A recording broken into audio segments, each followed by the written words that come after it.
You're listening to Sarah Hagan Backstage, with interviews and insights from years inside the music industry. Join Sarah as she talks with masters of their crafts, finding out what makes them tick both inside and outside of the music business. Welcome to Sarah Hagan Backstage. My guest today, Joy Williams, is best known for being the drummer for Beyoncé for the past 8 years, but she is also an esteemed musical director. She has her own music out, she is a member of the Recording Academy, and she is an actress. We are going to talk about all of these fun things and more, as well as what she has been up to the past couple of years and what she has going on into the future. So come along with me as I catch up with Joy Williams. Joy, welcome to the podcast. Hey, Sarah, thank you so much. I'm excited to be here. Absolutely. Thank you for being here. And it's really great to see you. You too. It's been so long, man. Great to see you. Absolutely. It has been a long couple of years. Yes. And speaking of which, how have those couple of years been for you? How have you been holding up through this time? I've been well. I've been making lemonade out of lemons and just really utilizing the downtime, which I kind of rarely get, when things are normal. So I've been just doing some soul searching, doing a lot of reading, connecting with family in a closer way and connecting with old friends and such, and working on projects that I otherwise wouldn't have time for. So it's been kind of cool for me, very peaceful and very productive. That's amazing. I've been hearing a lot of that. And, it is an interesting thing when you spend so much of your life on the road and like going and in this one direction really, really fast. And then things halt and you kind of have to like take a step back and look at what you can spend your time on, what you should spend your time on. So it has been a pretty, serious time, I think, of reflection for a lot of musicians. Yes. But I love that you've taken that time to do some of the things that you wanted to do. And what kind of books are you reading? Man, I'm a huge fan of Robert Greene and also of Marianne Williamson. She's brilliant to me. The Art of Divine Compensation is my favorite book that I read during quarantine.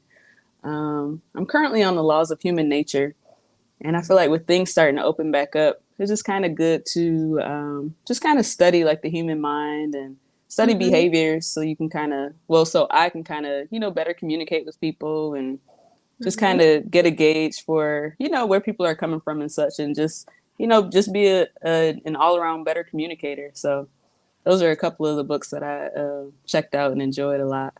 That's fantastic. And I think that's really great advice because we've all been a little bit like sequestered and like not having the normal human interaction that we are used to. So kind of coming back into it with a better understanding of humans in general. That's fantastic. Yes. I'll have to link those books in the description too, so that people can check them out because that's so great. And music wise, I've seen so many tours announced recently, so many things happening now. It's almost overwhelming the amount of like tours coming through, and it feels so good to see like live music coming back, the tours happening, things being announced. And I've seen some things that you've been up to that are super exciting. So tell us about what you've been doing. Yes, of late, I've been working with Ari Lennox as the drummer and music director, and that's been very dope.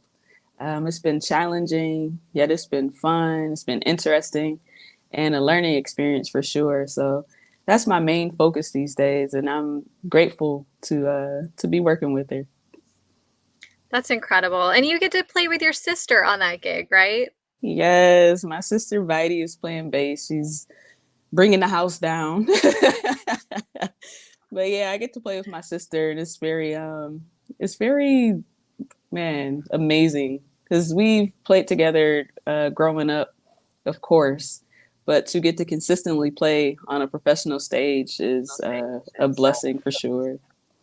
That is incredible. It must come like feel like things have come full circle in that aspect.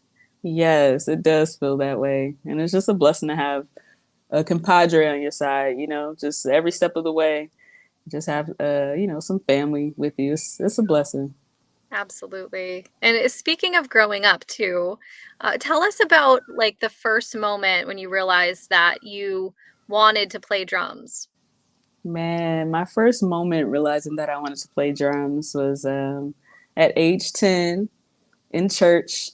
I was super inspired by the musicians at our church. And our church was known for, our church, Prince of Peace Temple, was known for having like the best band in the land. So gratefully, that was where I was at every Sunday, you know, every Friday night, every Wednesday.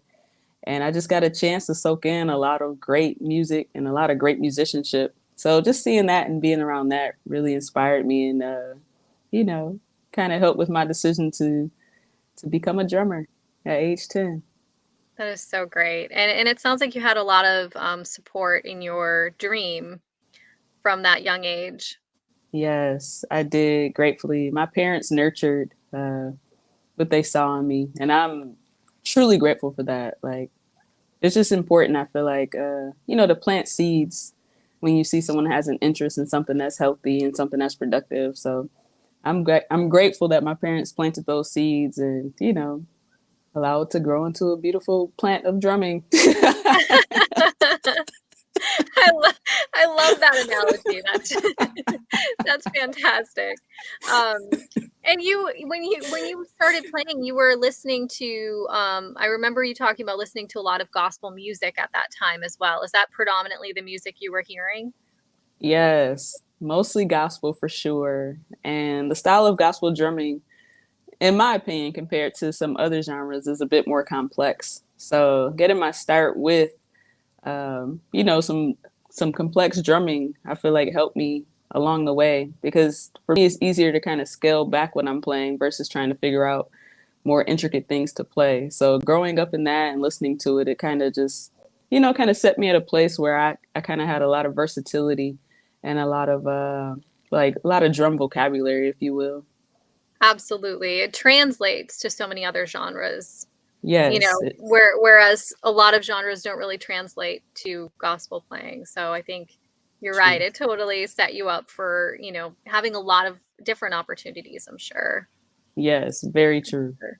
And so at that young of an age, were you like, this is what I want to do for the rest of my life and this is my dream and I know it? Or were you kind of like, maybe not, we'll see what happens kind of thing? Like, how were you feeling about it? Yeah, more so the latter. Like I knew I was passionate about music and about drumming. But at that age, I was interested in medicine. So my mom was a nurse. So my aspirations at that age, I wanted to be a pediatrician. So I was kind of a brainiac in school a little bit.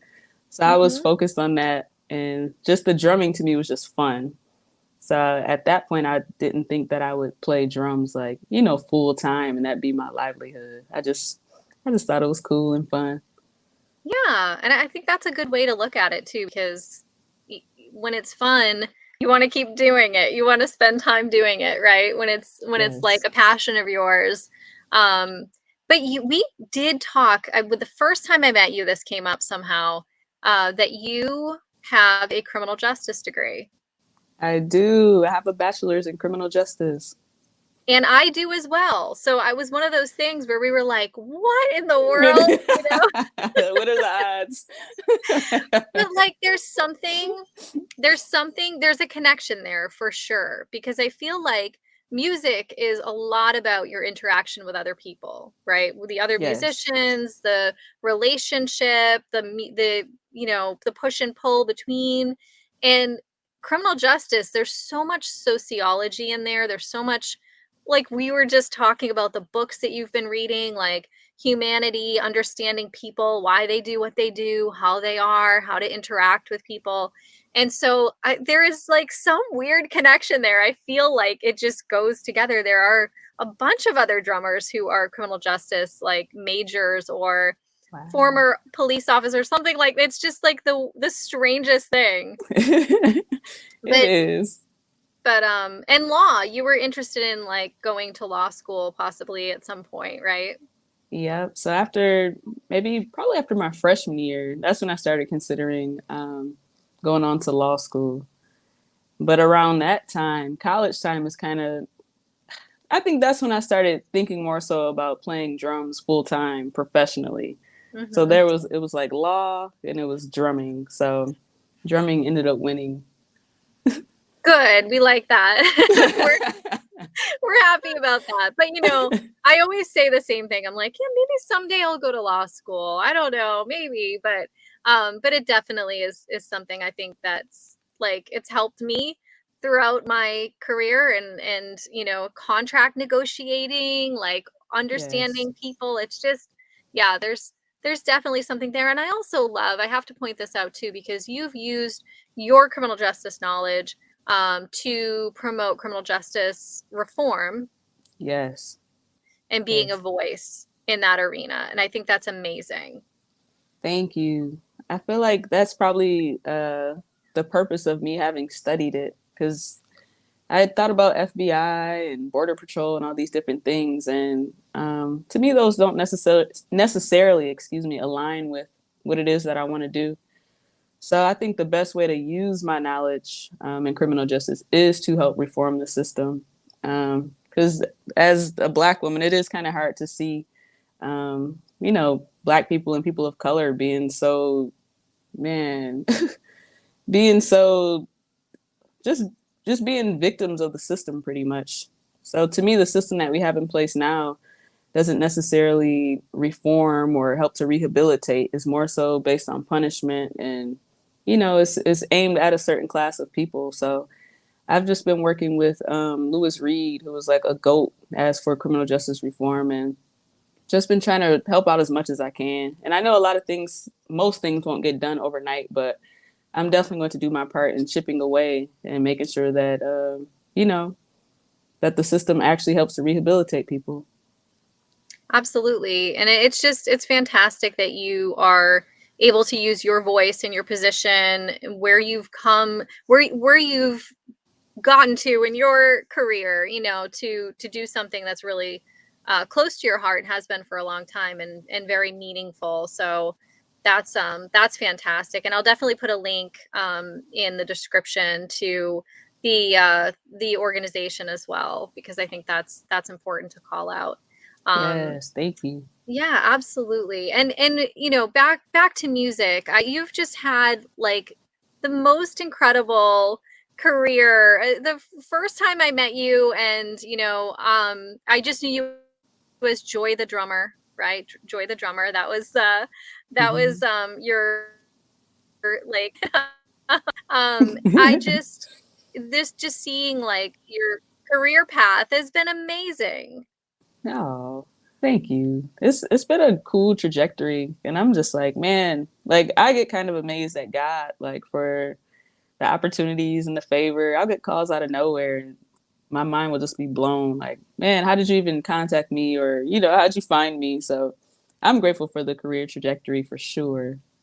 Yeah, and I think it also like it shows the opportunities that you've taken have led to other things. I remember the story about you, like you got the call for Beyoncé because you were on a was it Making the Band? Am I correct in that?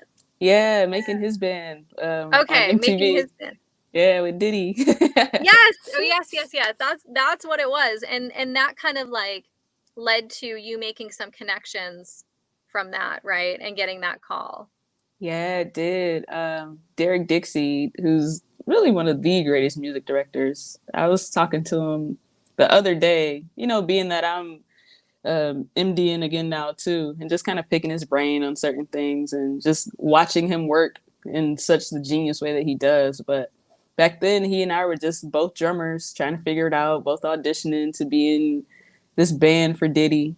And after the show ended, neither one of us got the call to play with Diddy. So we just went on, trying to figure out our lives, doing our own things. And we just would check in with each other from time to time, like, how's the band doing? How's it going? Blah, blah, blah. And just that genuine relationship is kind of what developed into an actual working relationship. So that was a blessing.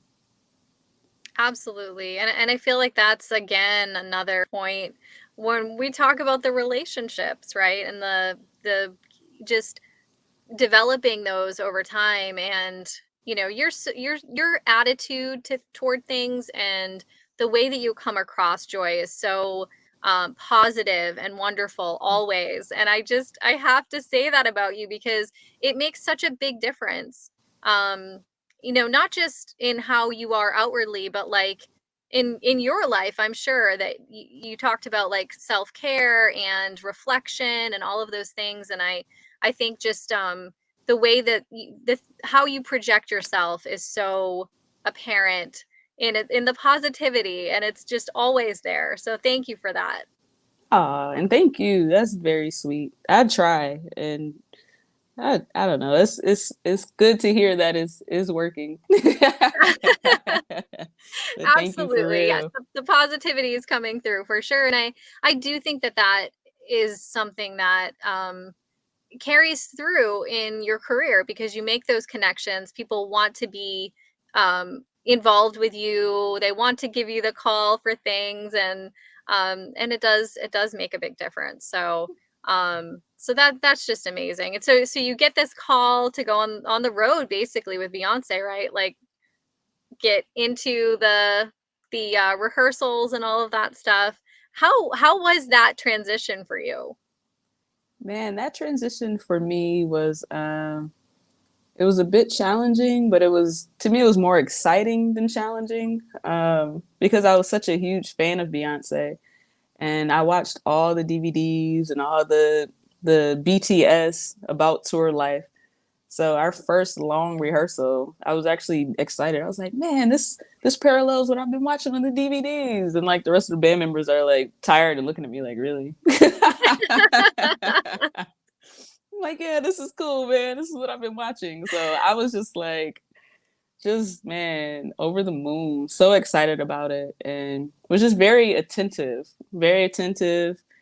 punctual. Just what I knew of professionalism is what I portrayed, and just always had an open ear. I would hang around Derek a lot just to ask him questions and pick his brain. So yeah, it was exciting for me, challenging yet exciting. Absolutely. And I love that you mentioned too how, you watched all the DVDs and you were so excited about it. And I remember you talking about how you saw yourself, like you pictured yourself playing with Beyonce. Like that's Yes. what you wanted. And it's just incredible to me that like it came true. It's a beautiful story.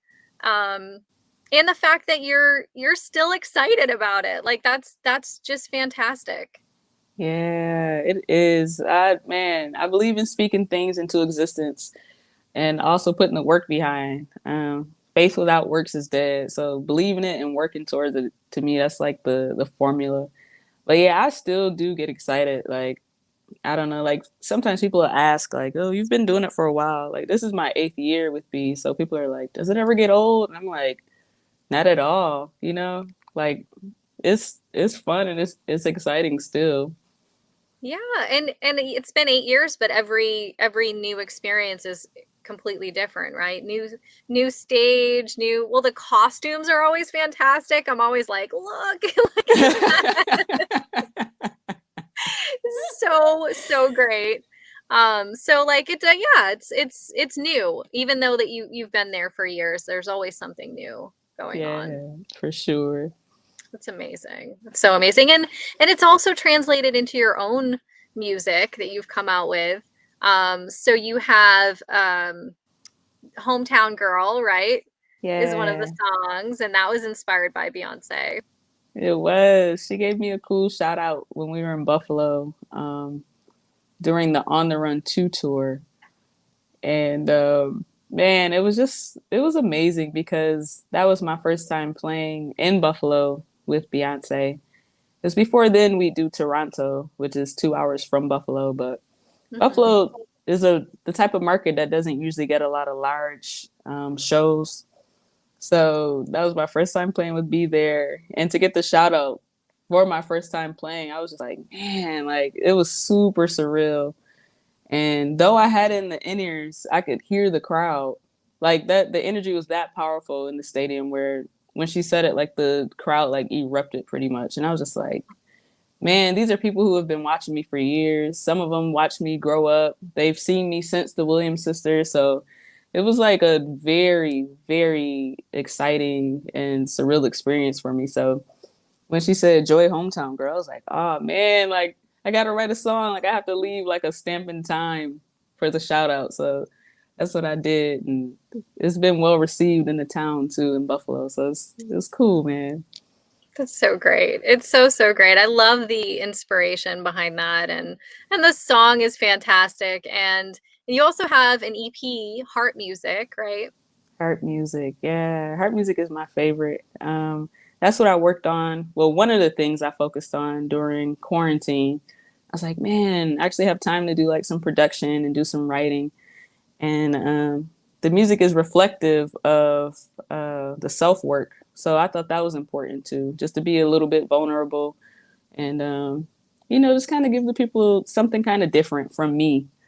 But yeah, Heart Music is a vibe, and just to produce the whole thing, I was excited about. So yeah, everybody check out Heart Music. Yes, absolutely. Check it out for sure.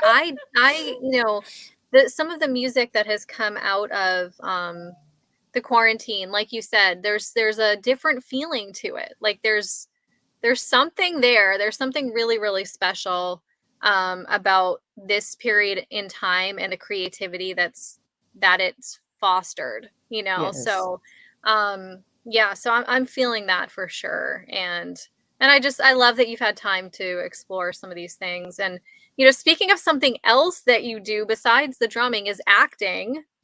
And Yes. when I heard, of course, this was before the quarantine and all of that, but you were in Pitch Perfect 3. Yes, You that want to was see Joy fun. on the big screen? Go check that out. Man, that was crazy as well. The director Trish hit me up, and she had been following like my work with Beyoncé, and for the movie wanted to use actual musicians. And yeah, she reached out, and I was like, of course, So that was my first time on that big of a screen. So that was a dope learning experience as well. And since then, I've done some smaller things. And once I have time, once festival season, comes to a close, I'll have a little bit more time and, kind of get back into honing in on my acting chops. Absolutely. Like how much fun. It's so great. So great. Like all these facets of Joy. I love it. I love it. And creative wise, because you have all these things going on, where do you pull your creativity from? Like, are you inspired by other people's music or genres or like art? Where are you getting that from? Oh, that's a great question. It really comes from my friends. Like my close group of friends are amazing and they're very, very creative in different facets. And for me, when I'm working on production and writing specifically, I kind of really don't listen to other music because I don't want it to like subconsciously inspire me, and I don't want to sound like what I've just been listening to. Mm-hmm. So I'll listen to things that I've already worked on or things that I'm working on like with my friends, like in my close circle group. And we kind of inspire each other's sound. So there will be that, or it'd be like a random moment. Like I can be taking a walk and hear like a bird chirp a melody and be like, ooh, and then pull out my little piano app and figure that out. So just different random things inspire me. Or watching a movie. I can watch a really dope movie and that'll make me want to create some music. So really anything fly, but really my close circle for sure. They're amazing. I love that. I think that's so important to have people surrounding you who also like push you up. You know what I mean? Like surround you support you and then inspire you creatively. That's like the most we can ask for, I think. Yeah, it's a blessing. So great. And I want to talk a little bit about being a female drummer in particular, because um, growing up, well, personally for me, growing up, there weren't a lot of women um, playing to really look up to. I think that maybe you had some more women who were amazing drummers to really kind of like see yourself in. But I think one of the really important things that Beyonce does is give this opportunity for this big stage to female musicians, like in her entire band, which is amazing. Yeah. And like how incredible for you to be on that stage, and now you're inspiring the next generation. It's incredible. How was that for you, like coming up? Did you have women players to look up to? I didn't have very many women players to look up to. Of course, there was Sheila E. Once I did start listening to music outside of gospel, I discovered Sheila E. and was like, whoa. In Buffalo, there was a older lady drummer named Monique McKissick, and she inspired me in different ways. So, one, she played drums. Two, she started singing as well, and then hired me to play drums for her. And I really liked how professional she was, as far as the rehearsal schedules and even the rate, the payments and such. So I pulled a lot, not only musically, but professionally from Monique McKissick. But yeah, it was few and far in between as far as the ladies who inspired me on drums. But once I found them, I really clung to them and kind of took, different bits and pieces from them. So Sheila E. to me is just fabulous. So seeing her style and her charisma on drums, of course, along with the sound, that truly inspired me. And I was just like, wow, like she made the drums look fabulous. Like, yes, it's a masculine instrument, but she made it look super cute. And I was just like, man, I have to figure out a way to do that. Yeah. You've done that. Totally. I can tell you, you've done it.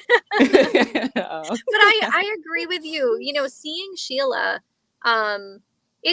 it's so this is a topic, on not just women, but also like people of color, seeing yourself in a situation, seeing yourself else doing something that you aspire to do is incredibly important. And I think, that's why inclusion is so important. And, these opportunities that are out there are so vital to like the next generation. And I definitely, like, before seeing Sheila and Cindy Blackman, and then later on, Terry Lynn Carrington, like being a young woman drummer, I was just like, is this possible even, like, and I was kind of that kid who was a little bit headstrong, so I was going to do it anyway. But I really, really, when I saw Sheila playing, smiling, like heels on, I was just like, wait a minute, okay, like this is real, this can happen. And I think that's like a lesson in exactly what I just said, inclusion. And just what I'm seeing now with this next generation of young girls playing, and with Hit Like a Girl and the other organizations that support young kids getting started in drums, young women playing. But it's just like, it's incredible the amount of young girls playing drums, and the talent level is out of control. Man, I'm like, what are these kids eating, man? Like, they're so advanced. It's really a beautiful thing to see. And like you said, so many young ladies playing, and I follow a lot of young ladies who play. It's just inspiring to see, and everybody's doing it with such like boldness and authority. It's amazing to see. The confidence, right? Yes. The confident, oh my gosh, through the roof. Seeing like Nandy thing, I love her. Just everything that she projects is so incredible. And every time I see something new from her, I'm just like, yes, Nandy. Yeah, she is killing. She really is, right? Like unstoppable. The sky is the limit.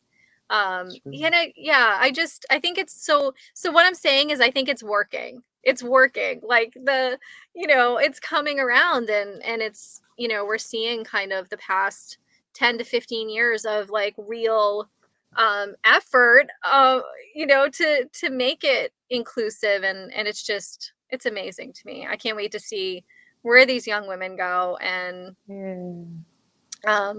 it's amazing. But I know that they look at you up on that stage and they're just like, yeah, I can do that. I can do that. That's just so important.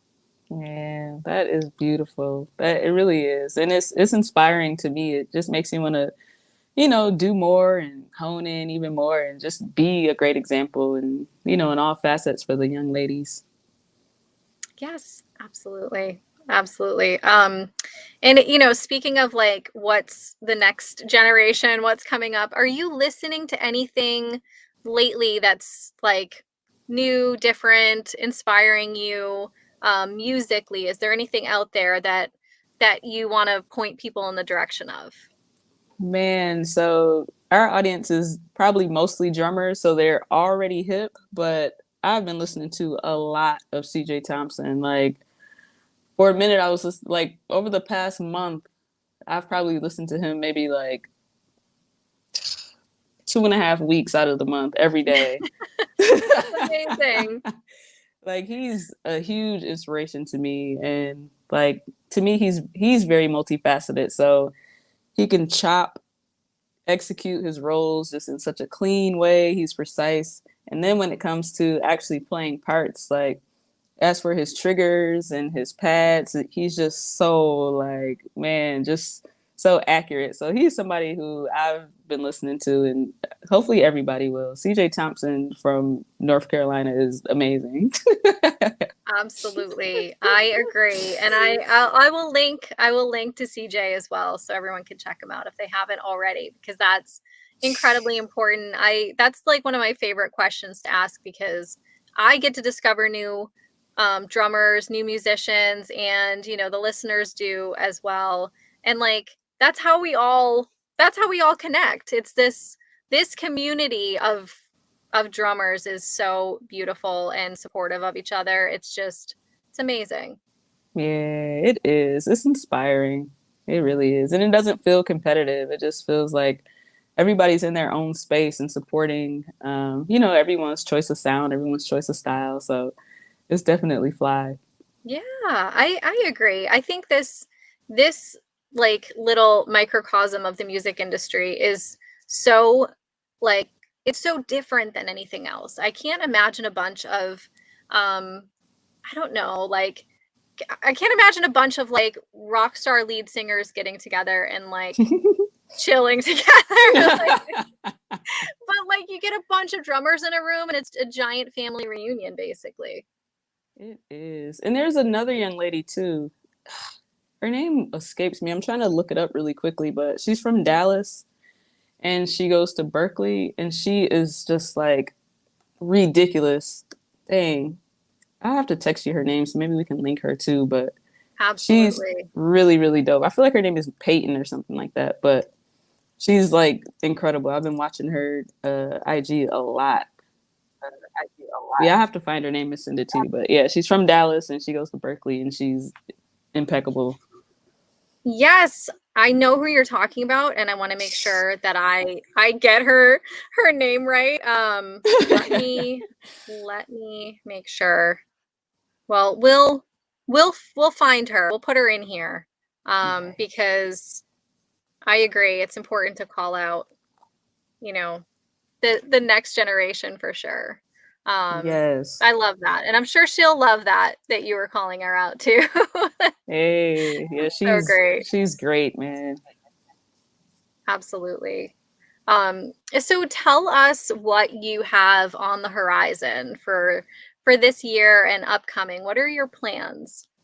Man, so I'm really focused on music directing. So it's festival season, so I have a lot of programming to do. I have a lot of rehearsal preparation to do, a lot of rehearsal schedules to send out. So that's what I'll be doing through the summer at least. And then after that, I'm going to try to get back in the studio and work on some production, not for myself, but more so to get some placements. So that'll probably be what the rest of my year is looking like. I love that. And of course, you will be voting for the next generation of Grammy winners because you're part of the Recording Academy now, which is so exciting. Yay, that is exciting. Like, it's dope to have a voice in that and really take the time and really listen to each selection and make my choice. But yeah, I will definitely be voting, so whenever I see the post that says for your consideration, it's applicable to me now too. Right? I mean, yeah, you're like, yeah, you're talking to me. But I know that, like, I know how serious you take that responsibility, because I know you, and that's so incredible, and I'm excited for you. Oh, thank you. I'm grateful to be a part. Absolutely. And speaking of the Grammys too, eventually the Grammys are happening, right? So they were postponed and all of that. And so will you be there? I actually won't be able to now. It's April 3rd in Vegas, and I was planning to go, but I'll now be doing Dreamville Fest with Ari in Raleigh. So the dates just conflict. Yeah. Yes, that's the tough thing, I think, about this year, with things being pushed a little bit from the beginning of the year, because now everything's kind of piling up a little bit. But we'll all get back on track. I cannot wait for NAMM and things like that to happen, and again the drum shows and all of that great stuff. Yeah, it's gonna be a good time. It'll be back. We're coming back. We're on our way back. It's happening. It's happening. Well, thank you so much, Joy. I so appreciate your time today. It's been wonderful to catch up with you. It has been. Thank you.